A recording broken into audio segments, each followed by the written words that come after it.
우리가 지난 날을 이렇게 돌아보면 우리가 더 이상 아무것도 할 수 없을 것 같은 탈진이라는 상태를 경험하신 적들이 아마 여러분들에게도 한두 번 있지 않을까 생각을 합니다.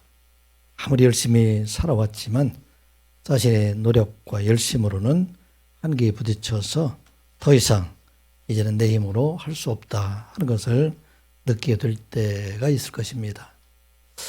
저 같은 경우도 13살에 시골에서 부모님을 떠나서 학교에 들어오게 되고, 또 제가 이제 고등학교 졸업을 하게 되니까 우리 형들은 다 이제 결혼해서 독립하고, 제가 이제 동생들을 맡고 누나도 이렇게 함께 가정의 가장으로 살아올 때 참 많은 어려움들이 있었습니다. 상업학교를 졸업을 하고 이렇게 취업을 하다 보니까 회사에서는, 큰 회사에서는 아무리 실력이 있다 할지라도 인정해 주지 않고 학력 차별로 어려움을 당한 때가 참 많이 있게 됩니다. 또 가정에서 또 자녀나 우리 형제들에게 돌보는 일로 인해서 참 힘들 때 홀로 이렇게 눈물을 흘리면서 고향에 계신 부모님을 생각했던 그런 기억들이 있게 됩니다. 돌아보면 그때마다 우리 하나님께서 함께해 주셨고 또 위로해 주시고 피할 길을 주셔서 오늘날 여기까지 살아오게 하신 하나님 참 감사하다 하는 생각을 다시 한번 가지게 됩니다. 그런데 이러한 탈진의 상태는 우리처럼 범인들, 일상적인 우리 평범한 사람들 뿐만 아니라 하나님의 선지자로 부름받았던 사람들에게도 이와 같이 탈진의 상태, 번아웃의 상태가 있었던 것을 우리가 잘 압니다. 젊어서 부름을 받은 예레미야 선지자에게도 이런 탈진의 어려움, 그런 경험이 있게 된 것을 봅니다. 예레미야서 20장 8절 이하의 말씀을 보면 내가 말할 때마다 외치며 파멸과 멸망을 선포함으로 여호와의 말씀으로 말미암아 내가 종일토록 치욕과 모욕거리가 됨이니이다. 내가 다시는 여호와를 선포하지 아니하며 그의 이름으로 말하지 아니하리라 하면 나의 마음이 불붙는 것 같아서 골수에 사무치니 답답하여 견딜 수 없나이다.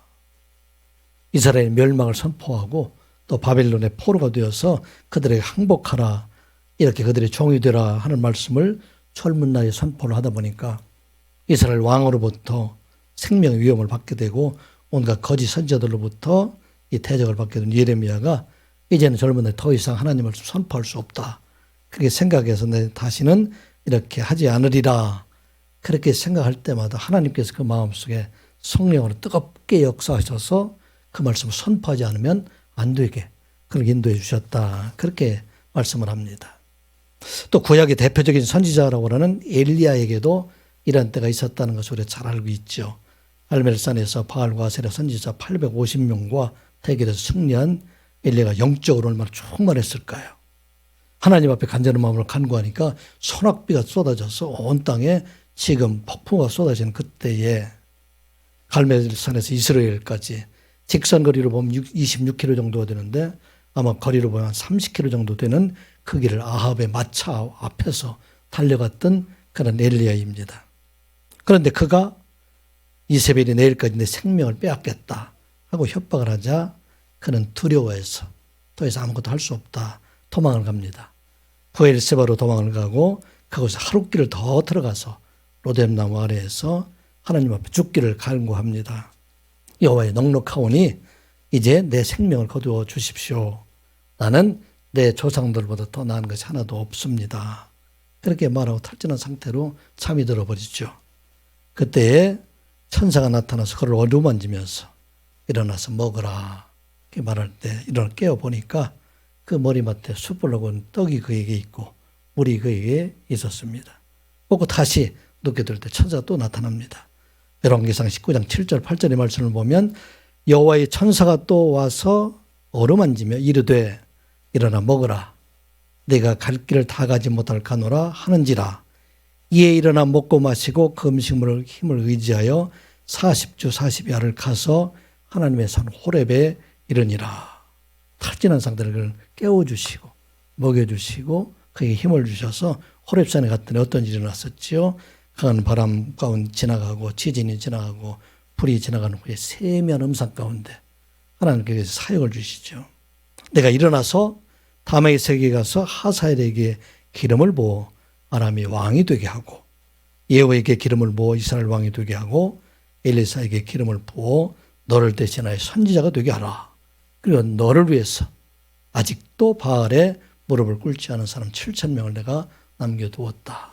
아무것도 할 수 없는 그에게 아람 왕의 왕을 세우는 일을 그에게 부탁하고 지금 자기를 대적하고 있는 아합 왕 대신에 예후를 왕으로 세우는 일을 그에게 부탁하고 또 그 선지자의 뒤를 이어서 엘리사 선지자를 세우는 그런 일을 하게 하신 것을 보게 됩니다.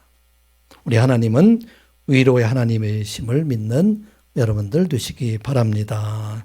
때로는 지치고 힘들어서 아무것도 할 수 없고 넘어지고 그럴 때 신의 하나님께서 나타나셔서 우리를 위로해 주시고 머리를 만져주시고 또 먹을 것을 주시면서 우리에게 위로해 주시는 그 하나님 바로 우리 하나님이라 하는 말씀입니다.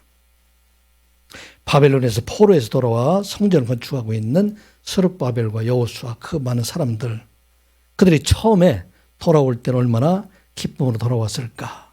그런데 그 기쁨도 잠시 동안이고 이제 그들이 성전을 건축하였지만 주변에 많은 반대로 인해서 성전을 더 이상 건축할 수 없는 상황이 되자 16년 동안이나 오랫동안이나 방치되어서 탈진된 상태로 지나고 있는 그들에게 학개 선지자를 통해서 선포된 말씀 그것을 의지해서 다시 성전 건축을 했지만 학개 선지자도 더 이상 그들이 말하지 않고 5개월이 지난 뒤에 그들이 더 힘들어지고 있는 상황이 바로 8가지 환상을 통해서 그들을 위로해 주시고 또 너희들에게 부탁한 그 성전 건축이 반드시 이루어지실 것이다 말씀하신 것이 바로 오늘 본문의 말씀입니다.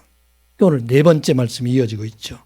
스가랴에게 천상회의를 보여주는 그런 장면을 지금 환상으로 보여주게 됩니다. 땅에서 이루어지는 모든 일들, 이 모든 일들이 하늘의 천상회의에서 하나님께서 허락하신 일들이다 하는 것을 보게 됩니다. 그런데 그 환상에서 어떤 것을 보게 되느냐? 여호와의 천사라는 것은 성육신 이전에 성자 하나님을 우리가 성경에서 말하고 있어요. 그 안에 여호수아가 서 있는데 그 오른쪽에 사탄이 서서 여호수아를 정죄하고 있는 그런 모습을 보게 됩니다. 그런데 우리 하나님께서 어떻게 나타나시죠? 더러운 옷을 입고 있는 여호수아를 책망하는 것이 아니라 오늘 3장의 말씀을 보게 되면은 여호와께서 사탄에게 이르시되 여호와께서 너를 책망하노라. 하나님께서 더러운 옷을 입고 있는 여호수아를 책망하는 것이 아니라 여호수아를 정죄하고 있는 사탄을 책망하고 있다 하는 것입니다. 오늘 세상에 일어나서 얼마나 교회들 많이 정죄하고 있습니까? 교회가 어떻게 세상과 똑같이 세상 권세와 재물을 따라서 살아가고 세상의 성공을 위해서 살아가고 있느냐? 예수 믿는 사람들이 세상 사람으로 다른 것이 무엇인가? 예수 믿는 목사님들, 장로님들, 교회 성직자들 그들이 세상과 다른 것이 무엇인가? 그렇게 정죄할 때 우리 하나님께서는 그 그리스도인들, 그리스도 안에 있는 하나님의 백성을 책망하시는 것이 아니라 사탄을 책망하고 세상을 책망하시는 하나님이시다. 내가 이들을 세상에서 구원한 자들이다.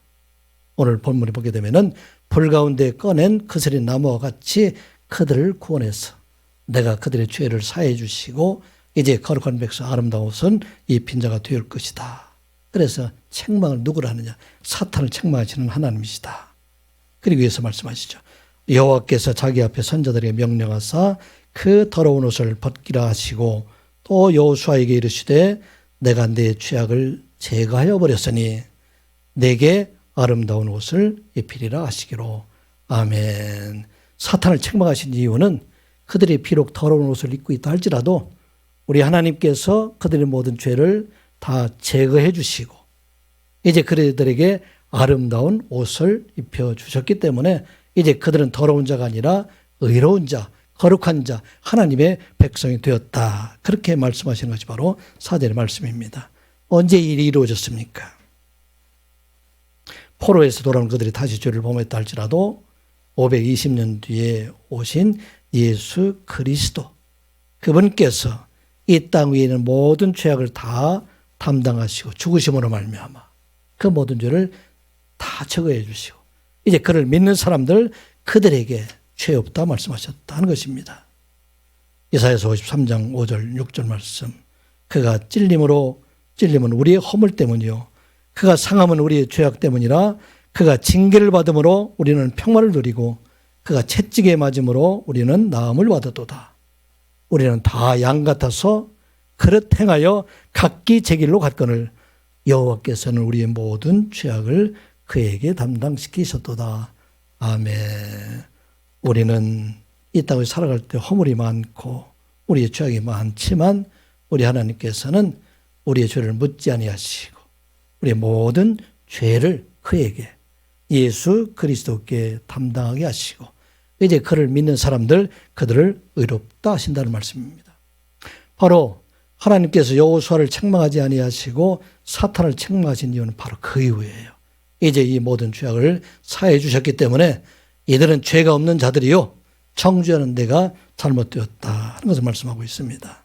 사랑하는 성도 여러분, 우리 모두는 예수 그리스도의 대속의 은혜로 구원받은 자 되었음을 믿는 여러분들 되시기 바랍니다. 그래서 우리는 이제는 의의 옷, 구원의 옷, 그리스도의 옷을 입은 자 되었다 하는 것을 말씀하고 있어요. 로마서 8장 33절, 34절의 말씀이죠. 누가 능히 하나님께서 택하신 자들을 고발하리요. 의롭다 하신 이는 하나님이시니 누가 정죄하리요. 죽으실 뿐 아니라 다시 살아나신 이는 그리스도 예수시니 그는 하나님 우편에 계신 자요 우리를 위하여 간구하시는 자신이라. 아멘. 이 땅에 살아갈 동안에 우리를 정죄할 자 하나도 없다는 것입니다. 왜냐하면 우리가 죄가 있음에도 불구하고 대속의 은혜로 우리를 이제 의롭다 하시는 분은 하나님께서 의롭다 하시고 또 우리를 의롭다 하시기 위해서 죽으시고 부활하신 예수 그리스도께서 지금도 하나님의 보좌 우편에서 우리를 위해서 간구하시기 때문에 이 세상에 누구도 우리를 정죄하지 않는다 하는 말씀입니다. 그러면 이 구원받은 하나님의 백성 우리가 이 땅 위에 살아갈 동안에 언제든지 구원의 감격으로 살아가고 있는가? 오늘 그 말씀을 지금 이어지고 있어요. 오늘 본문의 말씀은 여호수아가 이제는 그 모든 죄를 사해 주시고 아름다운 옷, 거룩한 옷을 그들에게 입혀 주었는데 그 기쁨의 감격으로 맡겨진 일, 성전 건축하는 일들, 이 일들을 잘 감당하고 있을까? 지금 그 일을 하지 못하고 있기 때문에 그들을 향해서 지금 하나님께서 권고하신 말씀이 바로 오늘 본문의 말씀입니다. 이스라엘 백성들이 바벨론 포로에서 돌아올 때 얼마나 기뻐했을까요? 여기 있는 사람들은 아마 8.15 해방을 이 감격을 경험한 사람들이 없기 때문에 우리 권사님만 그 감격을 경험했지만 얼마나 기뻐했을까요? 일제히 36년 동안 우리가 식민지 생활을 하다가 8월 15일 날 갑자기 해방이 되었을 때 모든 사람들이 기뻐했을 거예요. 바벨론에 포로 생활했던 사람들이 막 그런 사람들이었죠. 포로 생활하다가 너희들이 이제 각각 고향으로 돌아가서 돌아갈 뿐만 아니라 그곳에 가서 성전을 건축하라. 이들이 얼마나 꿈에다 그리는 그런 일들이에요. 그리고 이 성전 건축하기 위해서 내가 모든 것을 지원해 줄 것이다. 그리고 성전에서 바벨론 느부갓네살 왕이 빼앗아 왔던 모든 기물을 다 주었을 때 그들은 참 감격하는 마음으로 돌아왔을 것입니다. 그런데 그 감격하는 마음으로 성전을 짓기 시작했는데 이 성전을 방해하는 일로 그들이 탈진해서 더 이상 아무것도 할 수 없는 그들의 비참한 모습이 여호수아가 더러운 오물과 같은 그런 옷을 입고 있는 그런 상황으로 그들에게 보여주고 있습니다. 그래서 여전히 두려워하고 있는 그들을 향해서 지금 하시는 말씀입니다. 이건 오늘 우리들을 향해서 하신 말씀이죠.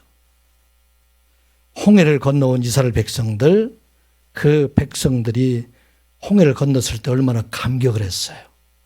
그래 모세의 노래가 출애굽기 15장에 기록이 되어 있고 이때 미리암과 모든 여인들이 찬양했다 이렇게 말하고 있어. 너희는 여호와를 찬양하라. 그런 높고 영화로심이요 말과 그 탄자들을 다 바다에 던졌습니다. 찬양하고 기뻐했어요.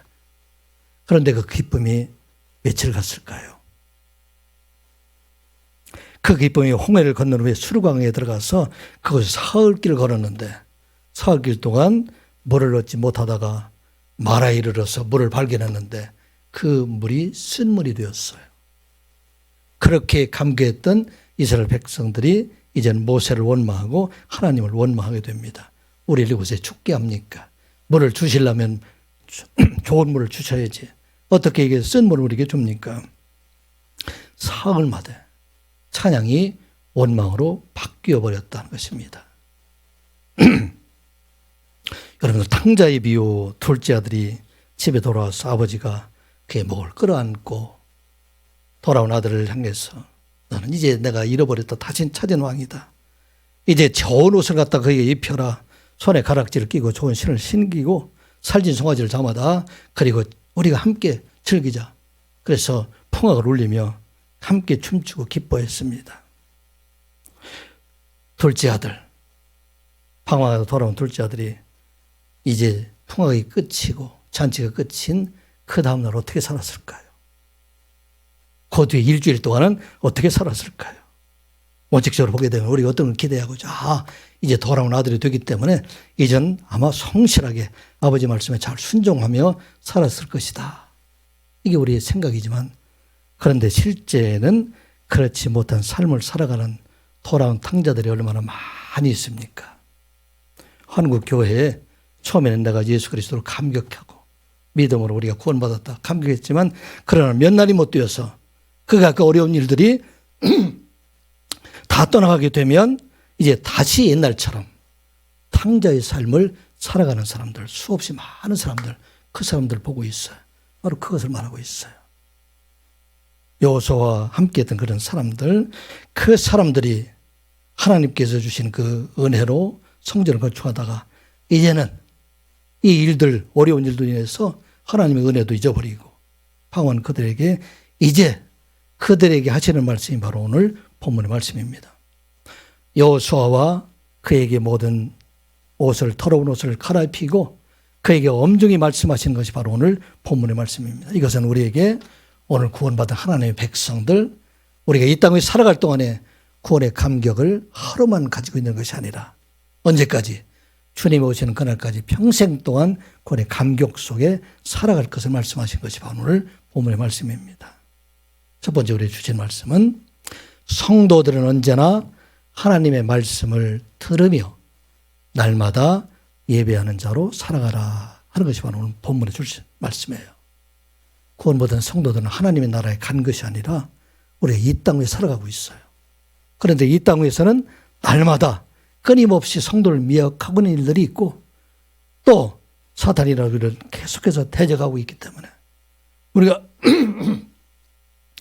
날마다 하나님 말씀에 머물러 살지 아니하면 날마다 예배하지 아니하면 우리의 구원의 감격은 사흘을 가지 못한다 하는 것이 바로 오늘 본문의 말씀입니다. 6절 7절 말씀 같이 보겠습니다. 여호와의 천사가 여호수아에게 증언하여 이르되 만군의 여호와의 말씀에 내가 만일 내 도를 행하며 내 규례를 지키면 내가 내 집을 다스릴 것이요 내 뜰을 지킬 것이며 내가 또 너로 여기 서 있는 자들 가운데에 왕래하게 하리라. 아멘. 여기 보면은 6절에 여호수아에게 증언하여 이르되 여호와의 천사로 지금 여기 기록된 분은 우리가 아는 것처럼 성자 하나님 성육신 이전에 성자 하나님께서 여호수아에게 증언했다. 이 증언이라는 원어를 보게 되면 우드라는 얘기인데 이 우드라는 얘기는 반복해서 얘기를 한다는 얘기예요. 애들이 말을 안 들으면 몇 번 반복해서 얘기하고 있잖아요. 엄중하게 이중으로 경고한다는 말씀입니다. 그 신명기라는 말씀이 그 말씀이에요. 지금까지 했던 말씀을 다시 신명기에 기록해서 반복해서 하신 말씀이다. 이제 하나님께서 여호수아에게 깨끗한 옷으로 갈아입혀 주시고 그 모든 더러운 일을 다 사해 주었기 때문에 이제 내가 아름다운 옷을 입은 내가 어떻게 살아가야 될 것인가에 대해서 엄중하게 경고하신 말씀이 바로 6절부터 10절까지 있는 말씀입니다. 이것은 구원받은 하나님의 백성들, 우리들이 이 땅 위에 살아갈 동안에 어떻게 그 구원의 감격, 구원받은 하나님의 백성으로 살아갈 것인가 엄중하게 경고하신 말씀이 바로 7절에 이어진 말씀입니다.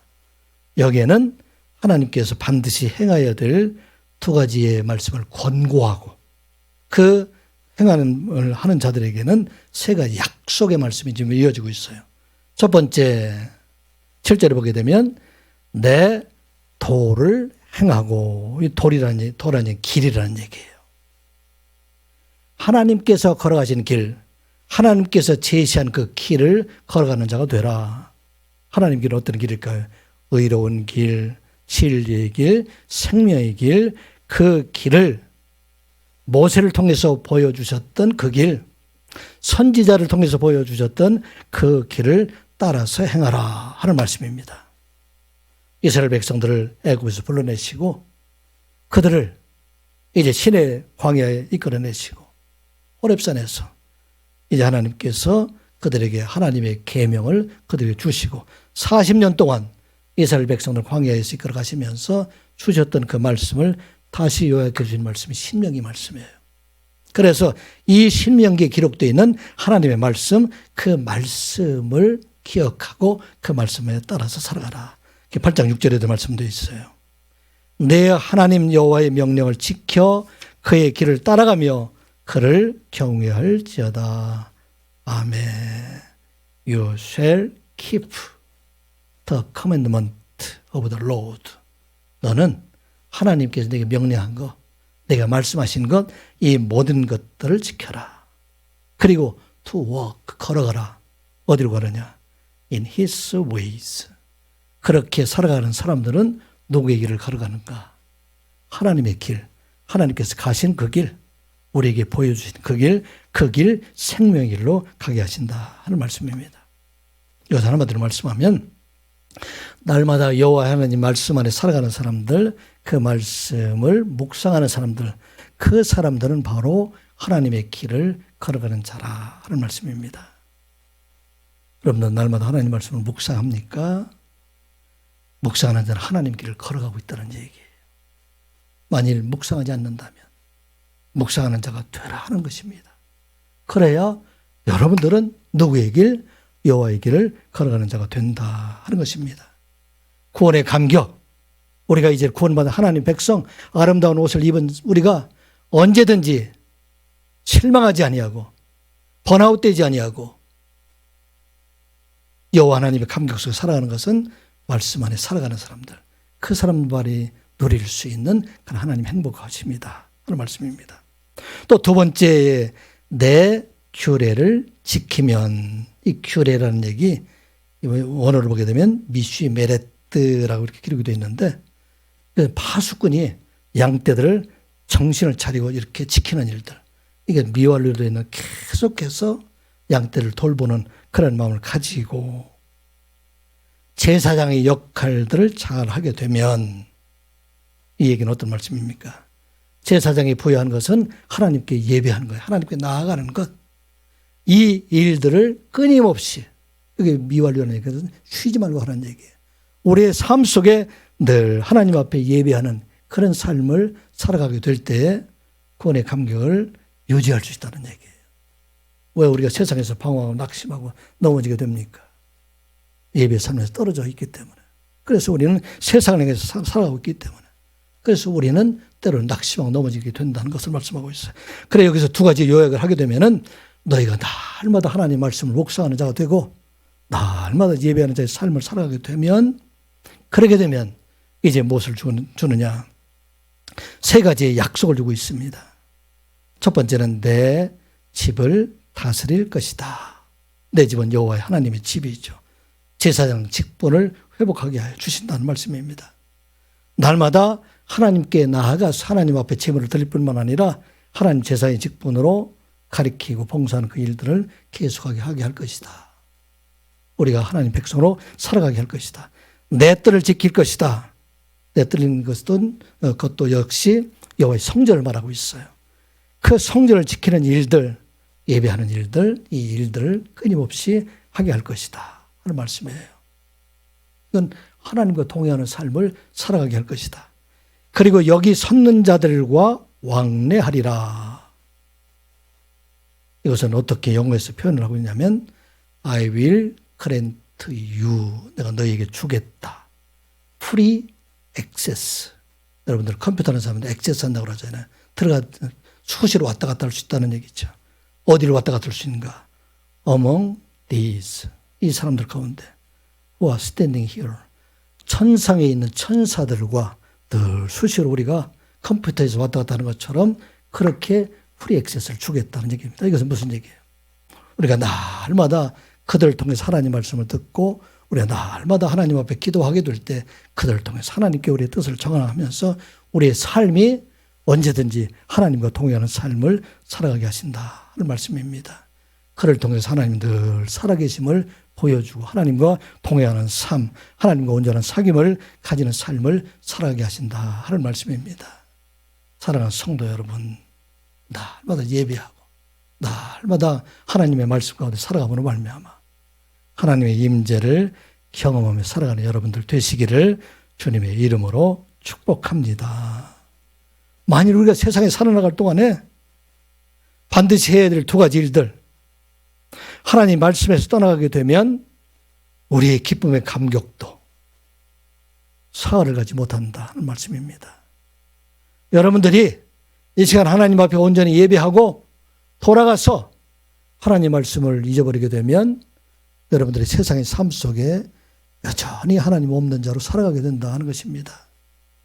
여러분들 세상에서 직장에서 또 가는 곳마다 우리 힘든 때가 얼마나 많이 있어. 왜? 하나님 말씀대로 우리가 온전히 묵상하지 못하고 하나님 앞에 예배하는 사로 살아가지 못하게 되기 때문에 그래서 우리는 그를 잊어버린 자가 될 수 있다는 것입니다. 그러므로 언제든지 우리는 이 땅을 살아갈 동안에 날마다 하나님 말씀에 의지하는 사람 또 하나님 말씀을 우리가 묵상하는 자로 살아가라. 그렇게 말씀하고 있어요. 예수님께서 갈릴리 호숫가에서 고기를 잡는 베드로와 안드레, 야고보, 요한 그들을 부르시게 됩니다. 누가복음에 보면은 베드로를 부르시는 예수님의 그 부르시는 과정을 자세하게 설명을 하고 있어요. 베드로와 동료들이 밤이 새도록 게네사렛 호수에서 고기를 잡았지만 그날따라서 하나도 잡지는 못합니다. 그때 아침에 예수님께서 오셨어요. 그물을 싣고 있는 그들에게 말하기를 너희들이 좀 이 배를 좀 띄워서 호수까지 좀 띄워라. 그리고 그 호수에 올라가셔서 호수까지 서 있는 많은 사람들에게 말씀을 가르칩니다. 말씀을 다 가르치고 난 다음에 베드로에게 말합니다. 내가 깊은 곳에 가서 그물을 던져라. 사실은 상식적으로 이해가 맞지 않는 이야기예요. 왜냐하면 낮에 고기가 깊은 곳에 다니질 않는다고 합니다. 그리고 밤새도록 고기의 길을 잘 알고 있는, 다니는 길을 잘 알고 있는 베드로와 그 형제들이 고기를 열심히 잡았는데 잡지 못한 그들에게 지금 예수님께서는 갑자기 깊은 곳에 가서 그물을 던져라. 그때 베드로가 어떻게 말을 합니까? 상식적으로는 이해되지 않지만 내가 말씀을 전하고 있는 예수님의 그 권위를 의지하고 내가 그물을 던집니다.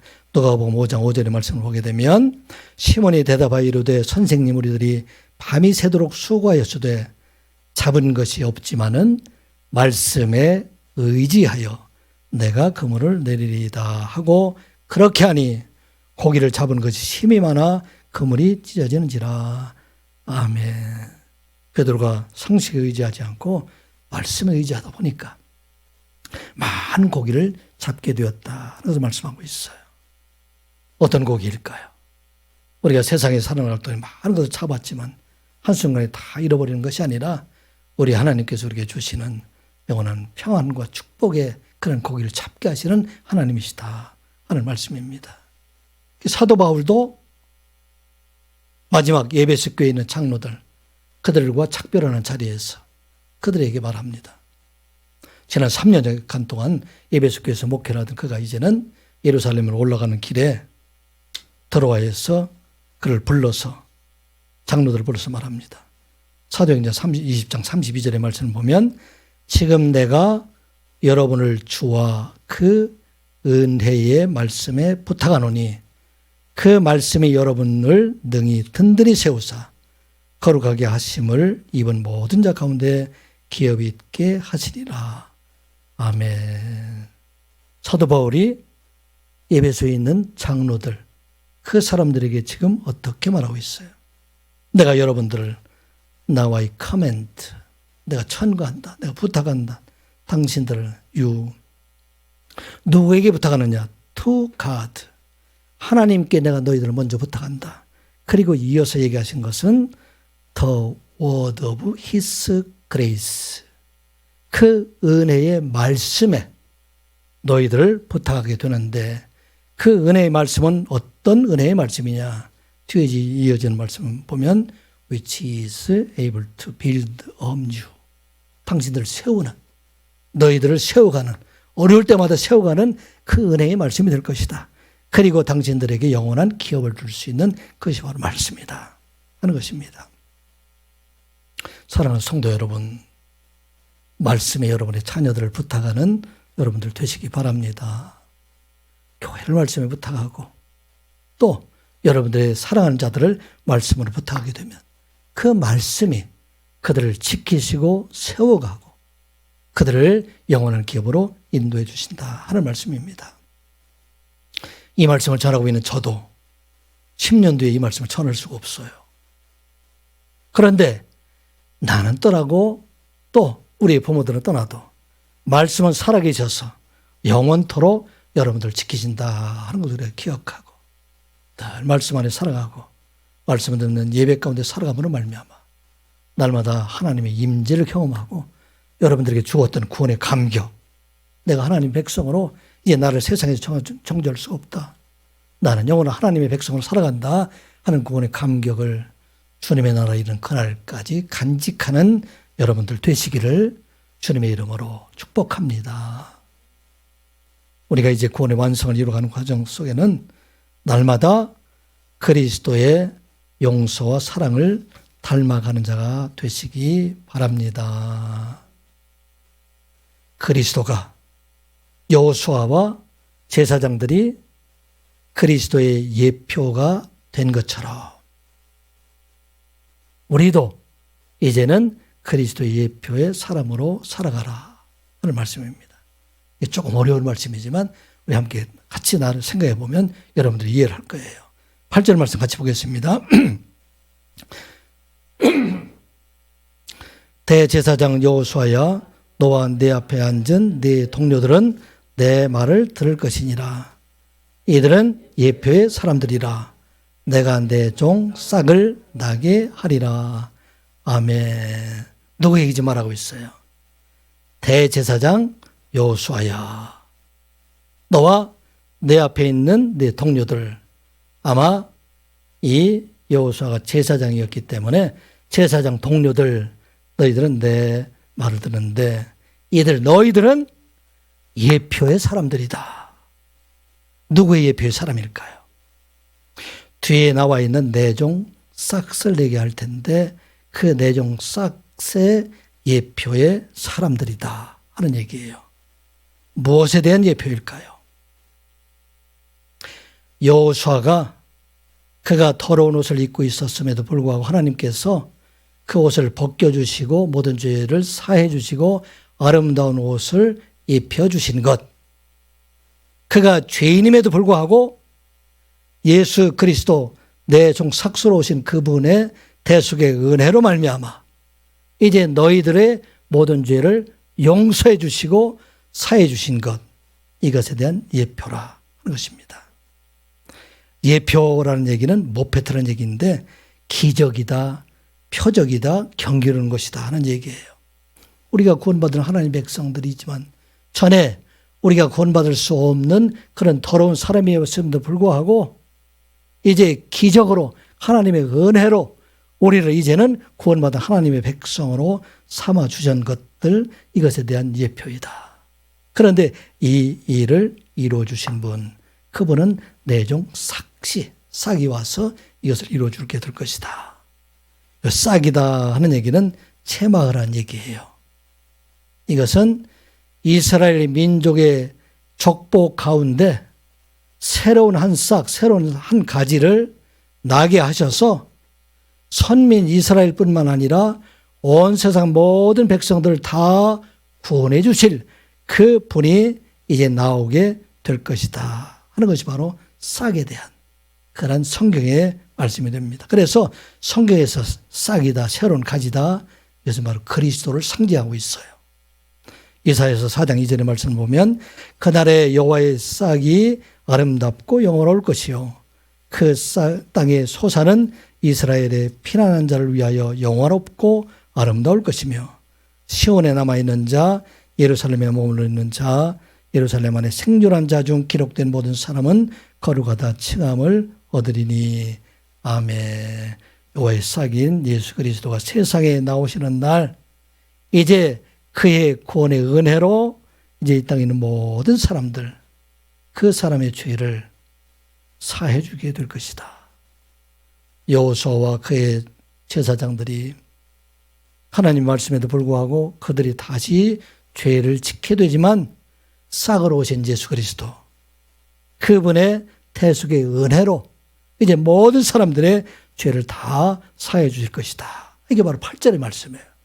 8절 말씀 어렵지만 다시 한번 보겠습니다. 시작. 대제사장 여호수아야, 너와 내 앞에 앉은 내 동료들은 내 말을 들을 것이니라. 이들은 예표의 사람들이라. 내가 내 종 싹을 그에게 나게 하리라. 아멘. 하나님께서 확실하게 하기 위해서 그리스도에 대한 은유 메타포를 싹과 함께 또 하나를 소개하고 있어요. 그 메타포가 바로 돌이에요. 돌. 그 말씀이 9절에 있는 말씀이죠. 9절에 있는 말씀 같이 보겠습니다. 시작. 만군의 여호와가 말하노라. 내가 너 여호수아 앞에 세운 돌을 보라. 한 돌에 7 눈이 있느니라. 내가 거기에 새길 것을 새기며 이 땅의 죄악을 하루에 제거하리라. 아멘.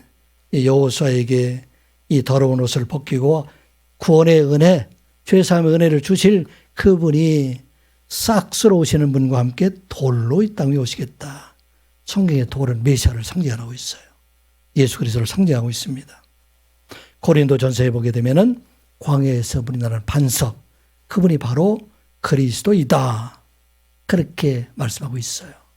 시간 관계상 성경을 다 읽어보지는 못하지만 다니엘서에 보게 되면은 금빛 나는 우상을 뜨인 돌로 완전히 깨뜨려 버리게 되죠. 그 또 뜨인 돌이 누구를 상징하고 있어요? 그분이 바로 예수 그리스도를 상징하고 있어요. 또 시편에 보게 되면은 모퉁이에 버린 돌, 그 돌이 진모퉁이의 머릿돌이 되겠다. 건축자들이 버린 돌이 진모퉁이의 머릿돌이 되겠다. 그렇게 기록을 하고 있어요. 이스라엘 백성들, 특별히 바리새인과 서기관들, 그 사람들이 배척한 돌, 예수 그리스도, 그분이 진모퉁이의 머릿돌이 되겠다. 교회의 머릿돌이 되셔서 온 세상을 구원하게 될 것이다. 시편 18편, 118편 22절, 23절에 보게 되면 건축자가 버린 돌에 진모퉁이의 머릿돌이 되었나니 이는 여호와께서 행하신 것이요 우리 눈에 기이한 바로다. 에베소 19절 2장 19절 이하의 말씀을 보면 너희는 사도들과 선지자들의 터 위에 세우심을 입은 자라. 그리스도 예수께서 친히 모퉁이 돌이 되셨느니라. 아멘.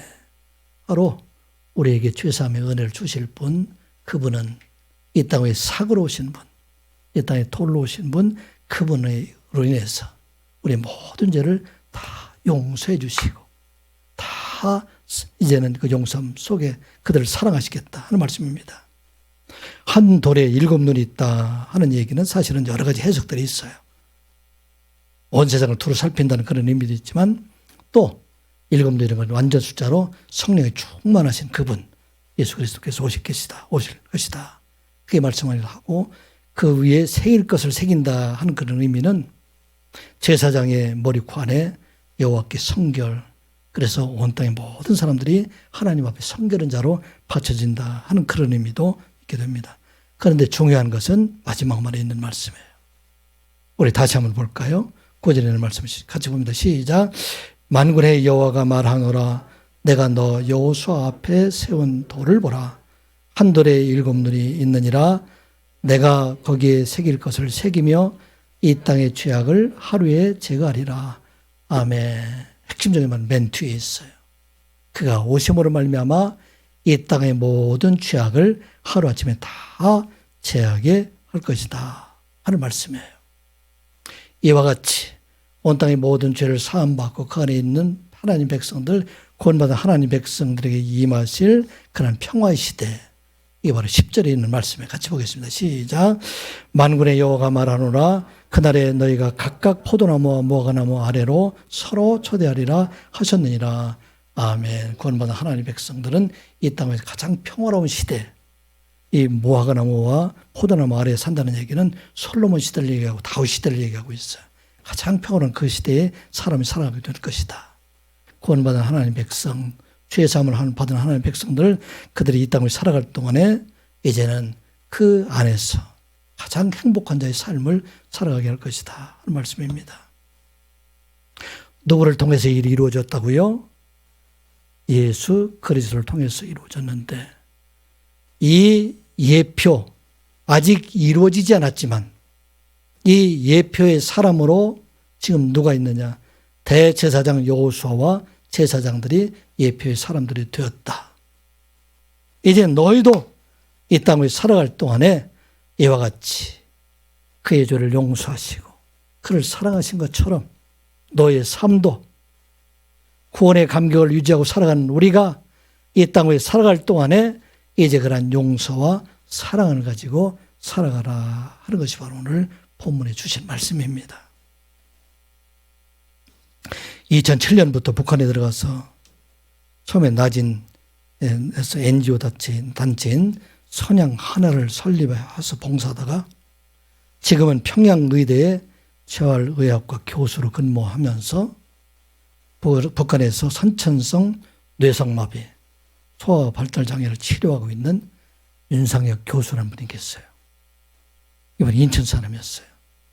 근데 그가 미국에 공부를 갔다가, 의학 공부를 갔다가 그곳에서 한국에서 선교사로 왔던 그 가정의 딸을 만나요. 조이라는 선교사를 만나게 되는데, 그 조이라는 사람은 한국에서 오랫동안 살다 보니까 한국에 대한 많은 애착이, 한국 사람들 우리보다 더 한국을 사랑하는 사람이었었어요. 특히 한국 사람보다도 남한 사람은 북한 사람들을 더 좋아했어요. 그 조이라는 사람, 이 사람이 이 윤상혁 교수와 결혼하면서 나중에 그를 설득을 해서 북한의 선교사는 아니지만 북한의 사역자로 가게 됩니다. 우리가 하는 것처럼 윤상혁 교수나 우리 같은 사람들은 반군 교육을 너무나 철저히 받았기 때문에 북한은 도저히 상종할 수 없는 사람들, 또 그곳에는 사람이 살 수 없는 것처럼 그렇게 생각하고 있는데, 그의 강력한 소원으로 북한의 시민권을 가지고, 북한이나 이 미국의 시민권을 가지고 북한에 가서, 그곳에는 이 사람들이 가기 전에는 뇌성마비에 대한 치료가 없었대요. 이 버림받은 사람들이에요. 저주받은 사람들. 왜냐하면 그들은 집단 생활을 하고 있기 때문에 그 사람들에 대한 돌볼 수 있는 것들이 안 되는 거예요. 또 소아 발달장애 있는 사람들, 이 사람들은 다 버림받은 사람인데 이분이 가서 그 치료를 시작을 했어요. 처음으로 뇌성마비 환자들 치료해주고 또 장애인들 치료하게 되니까 북한에 버려져 있는 많은 사람들이 이 평양의대로 돌아오게 됩니다. 그들을 치료하면서 마음속에 늘 걸리는 것이, 내가 저들을 진심으로 사랑하는가?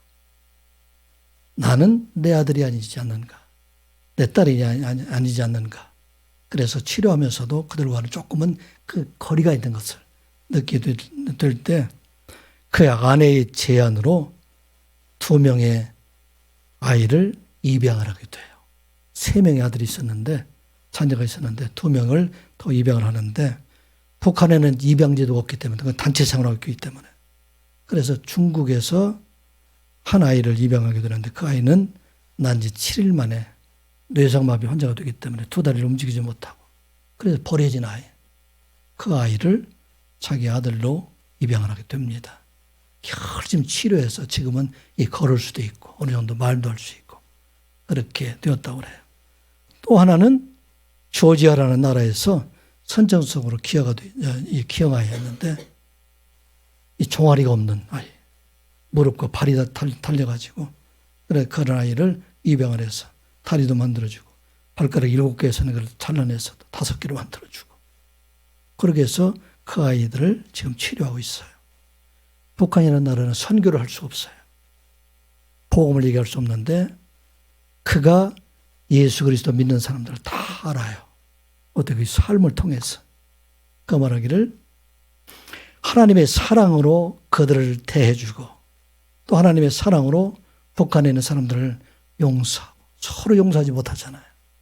그런 마음을 가지고 살아가게 되니까 그를 통해서 하나님께서 놀랍게 지금 역사하고 있다 하는 것을 보고를 들은 바 있습니다.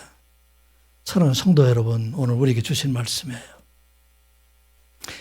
여호수아의 예표라는 것은 그리스도의 용서와 사랑의 예표예요.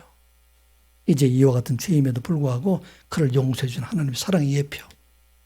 그런데 이 사랑의 예표를 뒤에 총 싹으로 오신 분, 뒤에 돌로 세상에 오신 분, 그분 예수 그리스도께서 완성하셨다는 말씀이에요.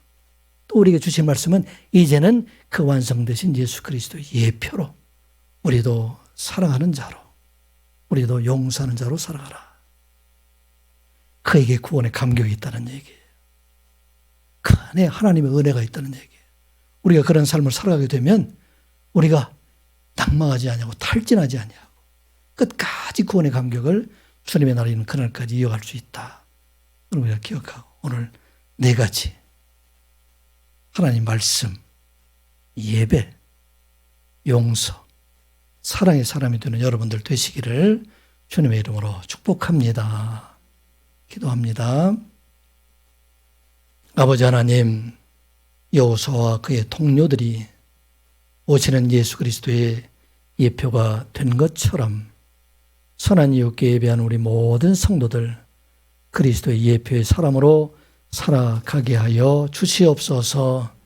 날마다 하나님의 말씀을 묵상하는 자로 살아가게 하여 주시옵소서. 날마다 우리의 삶이 예배가 되게 하여 주시옵소서. 말씀과 예배를 통해서 살아계신 주님과 늘 동행하는 삶을 살아가게 하여 주시옵소서.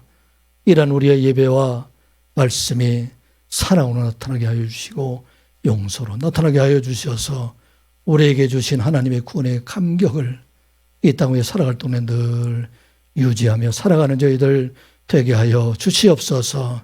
그래 마지막 날에 하나님의 나라의 기쁨과 감사함으로 예수 그리스도의 얼굴을 바라볼 수 있는 선한 이웃께 모든 성도들이 되게 하여 주시옵소서. 예수님의 이름으로 기도드리옵나이다. 아멘.